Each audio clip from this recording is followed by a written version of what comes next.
Good morning, everyone. Good morning. Good morning. Well, let's try it again. Good morning, everyone.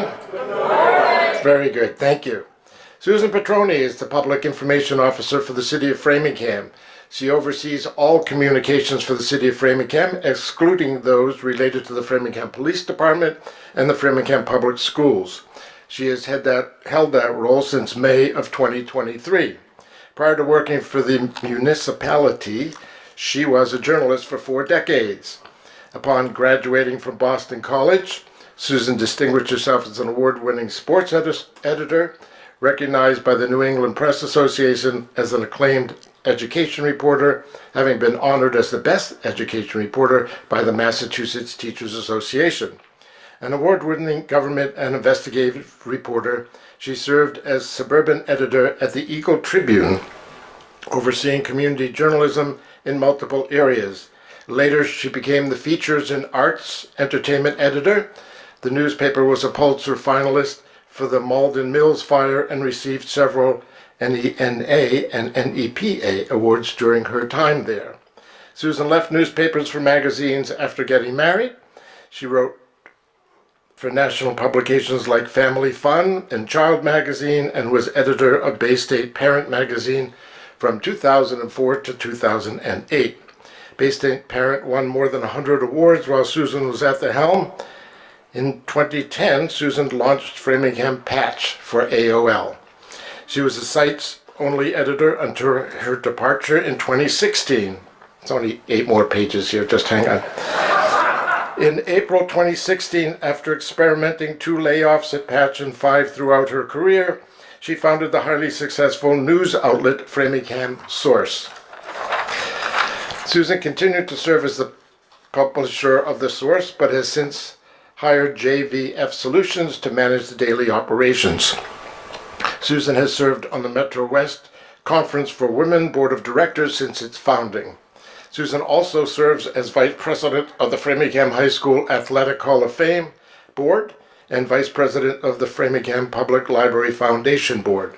A Framingham resident since 2000, she is a founding and board member of the Coburnville Tripoli Neighborhood Association. Recently, Mayor Zizitsky appointed her as co-chair of the city's 325th celebration that she'll be talking about today. Her co-chair is Anna Tucker, who is from the Framingham History Center and who spoke to us last year. She intends to discuss the celebration this morning, and a warm Brotherhood welcome to Susan.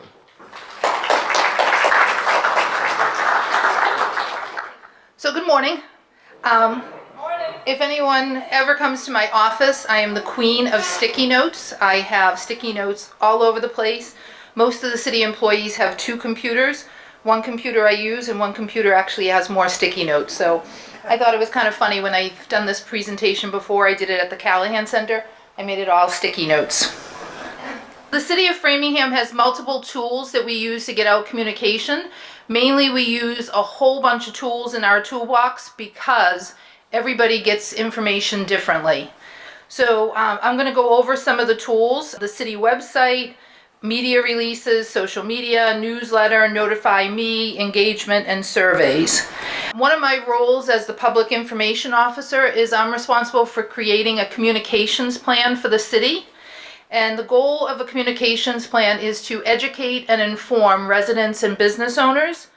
And the idea is to make everything that the city does transparent, accessible, and also to engage the public. So the first tool is the city's website, and I'm just going to jump to it really quickly. It's important because it is the main communications tool for everybody in the city. Not everybody has social media, not everybody signs up for the newsletter, not everybody uses some of the other tools, but the city's website is the #1 way that we reach residents in the city. So at the top, there are a bunch of tabs: Government, Discover Framingham, Doing Business, and How Do I? And How Do I is like a place where you can go if you, how do I pay my bill for my water and sewer? How do I find out about the city's new community electricity program? How do I find out about a development that's happening at the end of my street? You sort of can go to that area, and then if you still can't find what you're looking for, right next to it is a search bar. And that search bar is going to help you find out other information that you may want to reach for. The next part of the city's website, and this is scrolling down, are sort of our most popular areas that people go to, which is making a payment, whether or not trash and recycling is being picked up this week on time or a day delayed, GIS mapping, how to find a job. But I want to highlight some other buttons in particular. And I know you might not be able to read them so well on the screen, but the first one says Stay Connected. That is a button that helps you get information texted or emailed directly to you. So anyone can sign up for this and you'll get an alert system, and I'm going to go into that a little further. There is also a button for the 325th celebration, which we're going to talk about, and then there's a button for that Discover Framingham again. The other thing is, as the city publishes news, be it press releases, or information for like road closures, or if there's a snow emergency, it goes on the news center, and so you'll find it. Anything that is really important usually has a graphic. The other stuff is all on the right-hand side and scrolling down. There's probably about 6 items that stay on the home page, and the rest sort of scroll down. When you go beyond this on the website, the next portion is popular services, and these are the ones that most people use. There's the Assessor's Online Database. If you want to be really nosy, you can find out how much your neighbor's property is worth. You can get a birth and marriage certificate.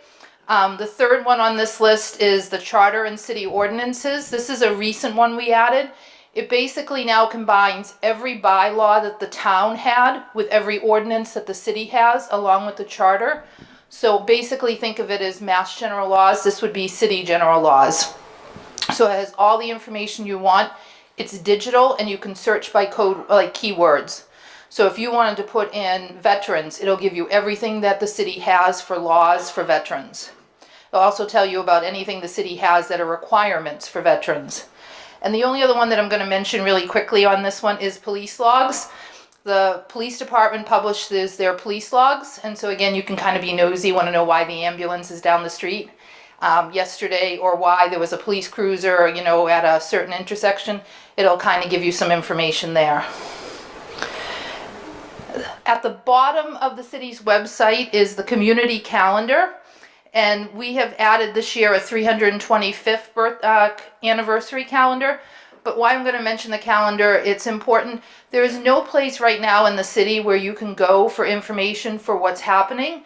So we have decided to encourage any board, committee, commission, any organization, including the Brotherhood, to post your events for free. You log in, you type in what the event is, and it comes up, and then you submit it, and either myself or the city's webmaster will approve it. Right now we are approving anything that is a free event or an event under $25.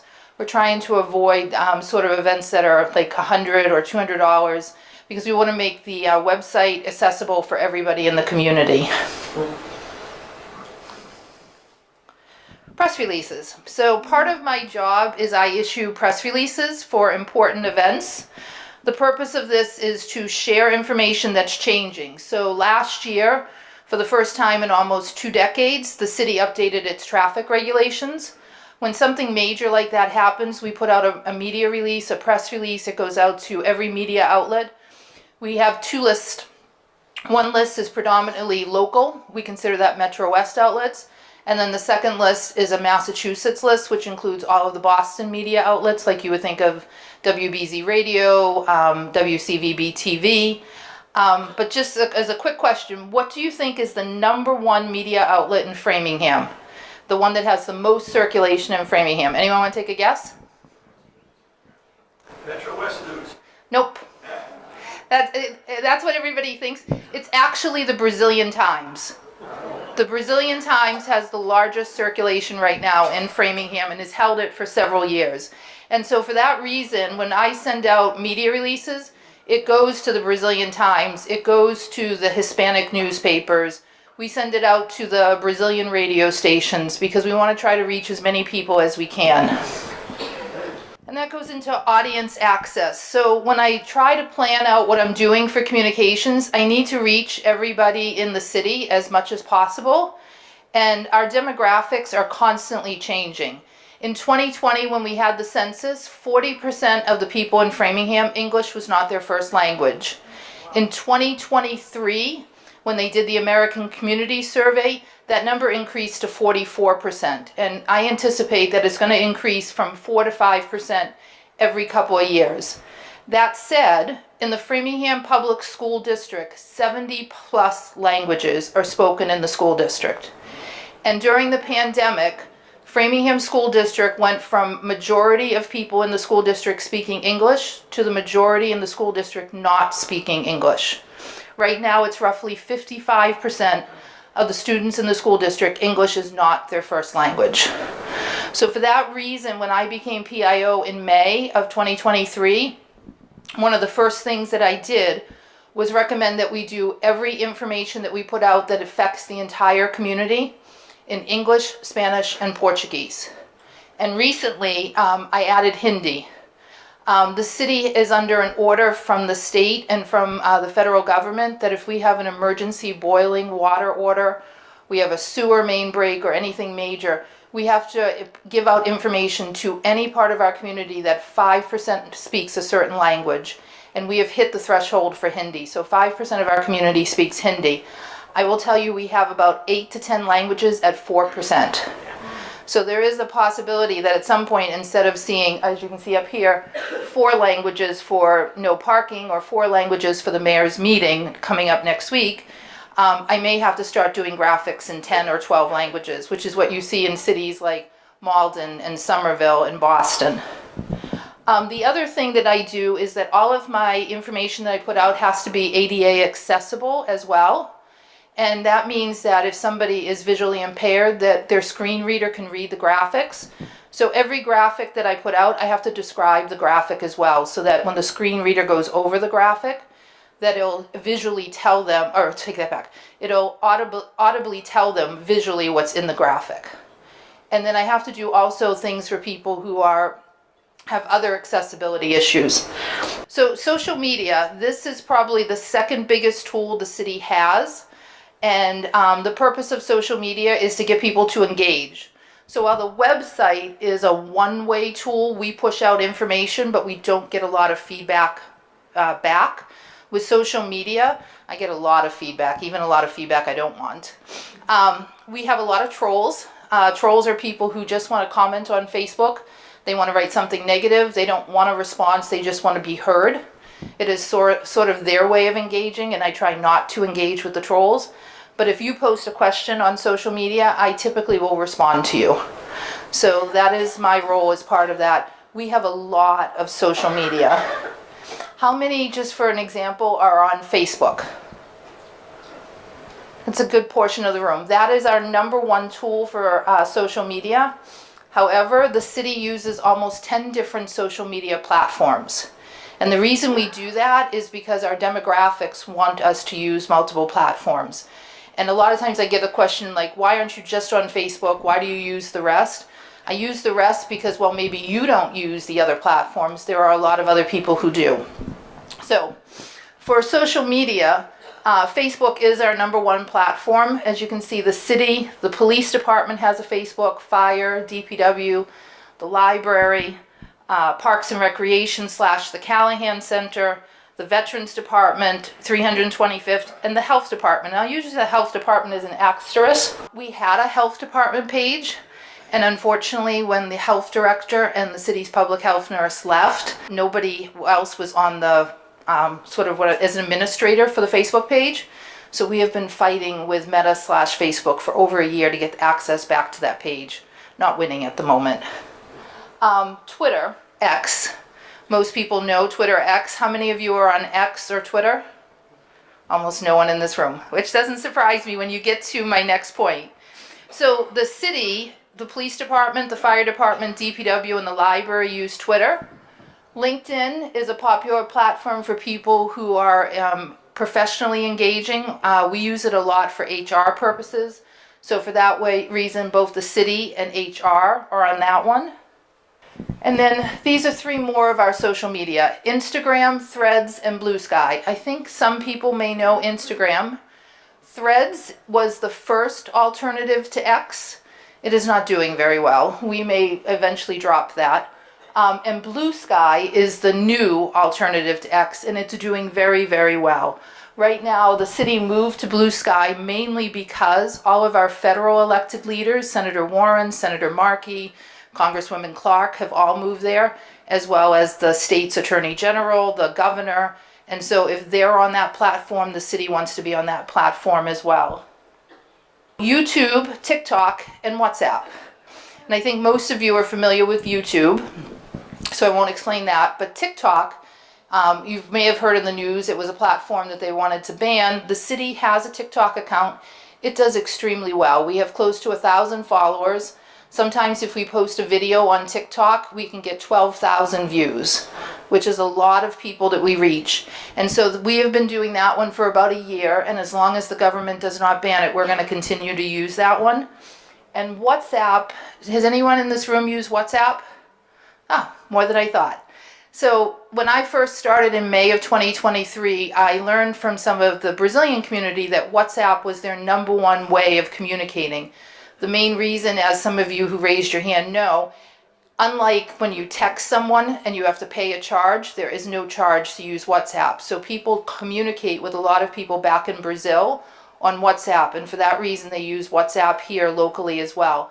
I've also found that the Hindi community is very popular with WhatsApp, so they can communicate back with relatives to India. So we have piloted a WhatsApp. It's only in Portuguese. So we communicate one way. It's not a two-way communication. We push out messaging in Portuguese for the community, but we don't take any responses back on that. And this goes to what I was talking about earlier. These are the demographics of the social media sites, and as you can see with TikTok, pretty much no one over the age of 55, and I'm over the age of 55, so that's actually not completely accurate, uses it. But it's very little, the number of people over age 55 who use TikTok. And the same could be said for Blue Sky, for LinkedIn. As you can see, a lot of the social media sites, the most popular one over the age of 55 is Facebook. Twitter has some, Instagram has some, LinkedIn has improved a little, but pretty much there is a lot of demographics that use the social media platforms that we over the age of 55 just don't use. Public engagement. Part of my role is to engage with the public, and we try to do that with surveys and applications. So if anyone here is interested in serving on a board, committee, or commission, you'll work with the Citizen Participation Officer, Nicole Horton-Stimson, but you'll have to fill out an application. And we have made the application form so that it is available in 100+ languages. So anyone who's interested in serving the city as a volunteer can fill out the form. And the form is also screen readable. So somebody who is visually impaired could fill out the form. And in fact, we have multiple people who are visually impaired who currently serve on our boards, including one who's a chair. We also use applications for a whole host of other things. Right now, we're starting the 2nd year of our Hometown Hero banners. Did anyone see the banners last year that hung out through the city honoring veterans? So we're starting our 2nd year of that program, and right now we're taking applications. People can go onto the website, fill out the application, and then somebody will get back to you about getting a photo so we can honor a veteran. We also use the application form for the Senior Hero Awards program with the Council on Aging. The goal in having these applications online on the city's website is that it's accessible to everyone. And the idea is that people who may not speak English can fill out the form, can get information. And the way it works is if you fill out the form in, say, Spanish, it comes to us in English. So it's an AI type of translation, but it's really helpful because it allows us to communicate with people that we wouldn't be able to get information from. And then we do a lot of surveys. We recently did a survey for the library, which is redoing its website. We have done a survey with the police department on police engagement with the Police Advisory Committee. And we do these surveys so that we can get information. When the Charter Review Committee was doing their update this year, which you'll see on the ballot in November, they did a survey of the community of things they wanted to see change in the charter after 5 years of being a city. And this is one way that we can get information from people, because a lot of times people don't want to come to a public meeting. They don't want to watch a Zoom for an hour. But if they can get a survey and they can fill it out on their phone for moms who are waiting for the kids at the bus stop, that's a very popular way for us to get feedback, because they can do the survey while they're waiting. You could do the survey just before you go to bed, while you're having your coffee in the morning. So we really try to get a lot of feedback from people with surveys. One of the new things that we did, starting in October of 2023 when I started, is we launched a city newsletter. It's basically, the way to think of it, is a weekly newspaper.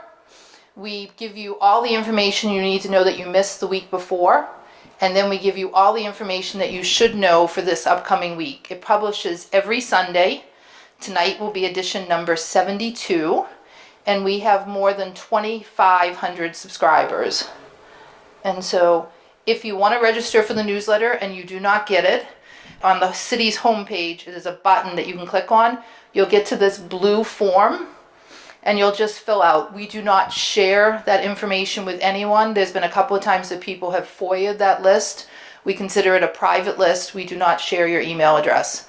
This is one-way communications, again, that we push out information to you for you to know. And then if you have any questions inside the newsletter, you'll have my email address and you can ask me questions and I'll answer you back. Many of you have never seen the newsletter. It's very graphics heavy. And so these are some of the examples. We always have, part of the newsletter is a section just for the Callahan Center, pushing out information that's happening at the Callahan Center that week. We always have information from the library, and we always publish information from the boards, committees, and commissions. Anyone want to take a guess of how many boards, committees, or commissions the city has in Framingham? More than 44. That is a lot of boards, committees, and commissions. And so some weeks as many as 12 to 15 of them meet. And so part of the newsletter is to give people a highlight of what's happening with those boards, committees, and commissions. Notify me. I think that's one of those things I mentioned at the beginning. There's a button on the home page that says stay connected. This is how you can stay connected. Everybody can register their personal email address or their phone number, and we will send out communications to you as soon as we publish it on the city's website. So you can get an alert for either your email or your phone or both. And there are a whole host of ways that you can get information. We send out emergency communications. So for example, if there's a snow emergency and we're asking you to move your car so that it doesn't get towed, that goes out. We have city information, public works. Most of the public works announcements are about sewer main work, water main work, utility work, detours, things that you want to know, a lot of construction alerts. We have a planning list, a city council list, a parks and recreation, and a / Callahan Center list. And then I launched a beach alert list. City has 3 public beaches, and unfortunately due to E. coli and cyanobacteria, we've had to close beaches at times. And people were looking for a way to know which beaches were open and which were not. We send out an alert every time a beach closes and every time a beach reopens so that families can stay updated. And so if you go on the city's website and you click on that Stay Connect button, you can see the list of which ones you want to sign up for. You can sign up for all of them, or one of them, or none of them. DPW right now is our biggest list, and that doesn't surprise me because it is specifically about construction and road closures and detours, and I think everybody gets very annoyed if you drive down a street and all of a sudden you're stuck in traffic because of a construction project. So that is our most popular list. And the question I get asked most on the emergency, our emergency list is not the police department's reverse 911. That is a separate list that the police department maintains. We use our emergency list for emergencies that are not police related. So again, the snow emergency where we're going to tow somebody's car, whether or not there's a major crash on Route 9, we may use that as well just to let people divert traffic, but it's not like a serious police emergency. They will use that for their reverse 911. And now I'm going to jump into some fun stuff. So this year, the City of Framingham is celebrating its 325th anniversary. Framingham was incorporated as a town in 1700. Officially, the date is June 25th. So on June 25th, 2025, Framingham will officially turn 325 years. The mayor created a celebration committee. There are about 25 members on the celebration committee, and I am lucky to co-chair it with Anna, who is the director of the History Center. She is a fabulous co-chair.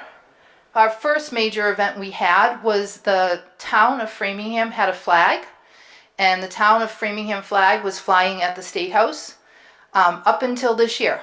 So on earlier in January, we had a big event at the State House in which the Lieutenant Governor joined us and the Senate President joined us, and the mayor got to unveil the new City of Framingham flag at the State House. So now if you go to the State House and the Hall of Flag rooms where there's 351 flags, the City of Framingham now has a City of Framingham flag flying. So that was one of our first accomplishments as a 325th committee. Recently, we launched a Black History Month exhibit. It's the first such exhibit ever that the city has held. We honored 17 residents, from Revolutionary War heroes to sports legends to political figures to modern-day artists and inventors. The exhibit is still open until the end of the month, so if any of you want to come to Nevins Hall, there are 17 poster boards where you can view these. And every year after this year, we're going to add new poster boards so that the exhibit continues to grow. I think it was a great opportunity to sort of highlight some figures that people didn't even know about people in Framingham. One of the ones that always sticks out for me is Royal Bowling. He was elected as the first African-American high school president in the 1940s, and then went on to become a legislator and made huge changes in the state legislature in laws. And I think when you mention his name, a lot of people doesn't even know, but his house where he grew up still sits in Framingham. He has a huge family still in this area, and they were thrilled to come to the exhibit. So next month is Women's History Month, and we are looking at doing something very similar. We haven't completely worked out the whole plan, but we hope to announce it after our next meeting. We're meeting this week. But I do want to announce that the Framingham History Center and the 325th Committee has decided to hold a 325th Framingham Trivia Night. It'll be held at Village Hall on March 20th. Tickets are already on sale, but the majority of the trivia will all focus on Framingham, so you all have to do some research so you can win. One of the things that we decided to do, because we felt like so many people didn't know about Framingham, is we launched a Framingham 325th Facebook page, and since January 1st, we post a fact a day about Framingham. And I'm just going to highlight one here that's on this. The woman up in the corner was elected as the first school committee member in Framingham around, if I remember this, 1855. I could be off. But that, if you all know, that's before women had the right to vote. So that is pretty significant, and I think most people don't know about her because she, you think of when women had the right to vote, it started in the 1920s, and yet she was able to be elected to the school board, and no one else was elected as a woman to the school board until after women had the right to vote. So we've been trying to post a lot of information that people don't know about Framingham on this page. So if you want to learn about Framingham history, follow the Framingham 325th page. One of the things we're most excited about for the Framingham 325th is that we're going to have a Framingham Day. It's going to be on Saturday, October 4th at historic Framingham Center Common from 11 a.m. to 3 p.m. And as you know, many of the communities around us, Ashland, Natick, all have their own days. Framingham doesn't have a day. And the goal of this day is to celebrate everything Framingham. So the goal would be hopefully to have the Brotherhood have a table. We're looking to have like the Rotary Club have a table, the Golden Tones, the Gateway Camera Club, the Framingham Garden Club. The whole idea is to celebrate all the wonderful things Framingham has that people don't know, but put them all together on the common. We're looking to have music and arts and dance, and it's really going to be a celebration about Framingham, and we hope to make it an annual event. My favorite, this is my nickname, Jam Packed June. We have way too many events already planned for June, but I'm looking forward to all of them. So the first event that we have planned for June is an LGBTQIA Pride celebration. Typically, the city has been raising the Pride flag in June. And Out Metro West, which is an organization that celebrates the LGBTQ community, has had a block party later in the month. What we decided this year is to combine it together. So we're going to have a giant celebration for Pride. The block party will be held behind the memorial building, and we'll have more information about that coming out soon. On June 8th, we're going to have a Bay State Motor Festival. As you know, a lot of cars were built in Framingham, and so this group is organizing to have one representative car from everyone built in Framingham on Cushing Memorial Park. And it'll be an open event for the public from 9 a.m. to 3. So that's on June 8th. The Veterans Council has decided to take on Flag Day, and they're going to hold a Flag Day parade and ceremony on June 14th. Our Farmers Market reopens on June 19th, and that also happens to be the federal holiday, June 19th. So we're looking at a combined ceremony there at the Framingham Center Common. Incorporation Day is on June 25th. As I said, we haven't figured out how we're going to celebrate that yet. And then the mayor, as you know, brought back fireworks on Farm Pond a couple of years ago, and this will be our 3rd annual Stars and Stripes over Framingham with fireworks, music, food trucks on June 27th. And then the History Center, while we're celebrating our 325th this year, next year the country will celebrate the 250th anniversary. And so a lot of communities around us have been around a lot longer than the 250 for the country. So the History Center is having Revolutionary War events on June 28th and 29th, and we're combining that with the 325th. I told you we had a lot of events. So these are our other events that we're already in the works of planning. We are working and partnering with a lot of other community organizations. So for example, the Framingham Public Library will celebrate their 170th anniversary this year. So the 325th is working with them on a celebration. The Friends of the Callahan is celebrating their 50th anniversary this year. The Friends of the Framingham Public Library is celebrating their 75th anniversary this year. But along with all of that, we're looking at doing a whole host of fun projects. There was a time capsule that was buried in front of the memorial building for the 300th anniversary. We're going to unearth that, and then we're going to bury a new time capsule for the 325th. We are looking at doing a public art project to celebrate the 325th, and we're looking for artists and volunteers who want to help with that. And we are also looking at creating a 325th mural inside the memorial building that will be unveiled later this year. And we are also looking at doing a citywide photography contest where people can send in photos of what makes Framingham fabulous. We're talking about a 325-second project. This one might be cool for some of you who have some hidden talents.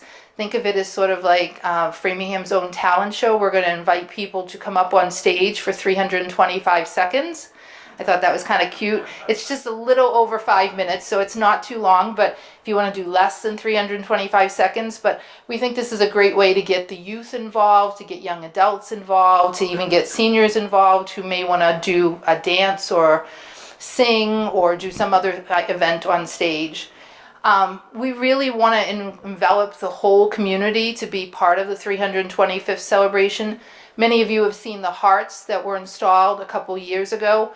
We're launching a scavenger hunt with those hearts this year so that people can go find them. We're going to do it as a social media that you take pictures with all of the hearts, and then there'll be some prizes for the first people to find so many hearts in an area. Get involved. That's mainly my thing. We're looking for organizations to want to co-host an event with us. Like I was talking about, the Friends of the Framingham Public Library is celebrating the 75th, so we're co-hosting the events with them. But we're looking for volunteers on Framingham Day on October 4th. We're looking for people to want to participate in events. We're looking for people who want to just volunteer their time. We can always use volunteers. We're launching subcommittees right now. There's 25 people on the 325th. We're going to have 6 subcommittees. One is going to be a historical subcommittee where people will do a lot of research, but also work on the time capsule and some apps that will let people to walk through Framingham and learn about the history as they're walking through Framingham on an app. We are also doing a lot of arts projects, so if you're interested in arts and culture, we would love artists to partner with us to do some volunteering.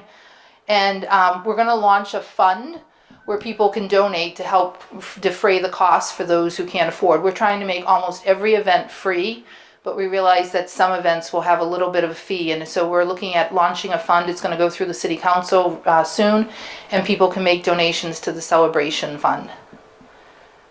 And that is the end of my presentation. I will leave this up. This is my email and the website on how to get in touch with me. Thank you. And I see a question already. Hi, Susan. Hi. Emily Manders. Your Framingham Day, is that on the Commons? Yes. And how do you, if you have an organization, how do they sign up for it? Email me, spetroni@framinghamma.gov. Okay. I'm with the Framingham Heart Study. We would love to have you a table. participate. Okay. Yes. Thank you. Actually, it's very informative. I can't say I was aware of most of it. I do have just one question or a comment. When you talked about the posting of free events, and you indicated that you probably start to get more, but you're keeping it that cost under $25 to make it accessible to everybody. I have to say that there are people who can pay more than that, and in effect, you're not giving them that same information. I mean, I just think $25 is sort of an arbitrary cutoff.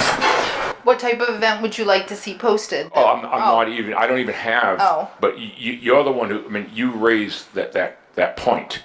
So if something were to happen that was over that people were interested in, it might not get the same level of publicity. I mean, I think it's a great idea, so I'm not knocking that. I think it also depends. Like, as a government, we don't want to put for-profit businesses up, so we do stress predominantly, like, I'll pick on the Brotherhood or the Garden Club. Those events we're supporting, but if it's a business that's holding some event, we're trying to avoid the business using the city's website for profit. And I understand what you're saying, yes. But there could be a for-profit that is establishing a table limit, let's say. And that might be more than that, or asking for more than that. And that's really what I'm saying. We do take some in what's the word I want? We do review them all before we say yes or no to reject them. But we are very strongly that we do not do commercial-based listings on there. So yes, thank you. I saw behind you. I'm right here. Oh, in front of you. Hi, Susan Gordon. It's kind of a person, I can't stand very well. I was wondering how to contact the Golden Tones. I didn't know how. If you email me, I will put you in touch with somebody for the Golden Tones. Thank you very much. You're welcome. Good morning. Very good talk that you gave today. My name's Donna. I'm wondering, for the past several years in the month of March, I have gone to the Metro West, Taste of Metro West. And this year I didn't see anything about it. It's not just Framingham, but Framingham is included. What do you know about the Taste of Metro West? So the Taste of Metro West is hosted by the Metro West Chamber of Commerce. Last year it was held in Natick. It is coming back to Framingham this year, and it'll be held the last week in April. Tickets should be going on sale this week, if not next week. I saw... Yeah, Bill Bluestein. My question is, thank you very much for coming. Are you doing anything for Earth Day? Yes, actually, my daughter is the Earth Day director. Would you like to take the microphone for a second? This gets me out of the camera too. Oh, yeah. Give me less attention. So my name is Scully Petroni. Yes, this is my mother. I am currently the director of Framingham Earth Day. Currently, at the moment, we are collecting exhibitors for the festival. We usually have around 50 to 55 exhibitors.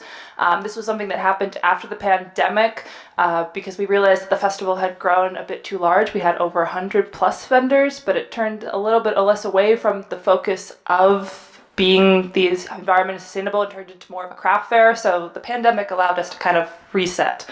At the moment, we're collecting exhibitors at the moment. We're about to open up to general public. but we are also working on getting volunteers. So we are sending it out. We've also partnered with the city. They've been wonderful for us, as well as the mayor. They provide us with police detail. DPW provides us with trash and recycling. The school department has helped out with stage and music, and many city departments are involved in it. They are a clear partner, and we're also hoping to partner with them for the Framingham 325th as well, as this will be our 14th annual. So we will try to get out information, but the city, through hopefully the Framingham, thank you, April 27th, 2025 from 11 a.m. to 3 will be the festival this year with a rain date of May 3rd. We pushed it back due to the fact that school vacation week is a week later than it usually is, due to Easter being the week that it's closest to where Earth Day usually is. So we pushed it back to the last Saturday. But hopefully the city will be sharing information about volunteers and other things, because we will be also a part of the Framingham 325th celebration this year. I will have my contact information. I don't have it here, but if you want, I can reach out and give it to you if you need more information. Proud mom. Hi, good morning. Alan Alter. Thank you very much for being here. First of all, just want to compliment you. I think I was a long-time reader of the Source, and also read the newsletter. I think you do an outstanding job before and in your current role. So thank you very much for your service to the community. The question I have, though, is regarding July 4th. I've been a long-time resident. Framingham has never had a celebration on July 4th. It's always been about a week earlier. I'm just curious why it is that the city chooses not to have a July 4th celebration. I won't say that we chose not to have a July 4th celebration, in the fact that we wanted to have fireworks, and we are lucky to have the exact same company that Boston uses for their fireworks to do Framingham, and obviously they were already committed to Boston for July 4th, so we decided to choose the last Friday in June so that we could get a great fireworks company. But in regards to your July 4th, we've had a couple of residents who are interested in holding a July 4th event this year, but it'll be more for the 325th. I don't know if any of you are familiar with the 1854. There was an anti-slavery organization that used to do speeches along Farm Pond.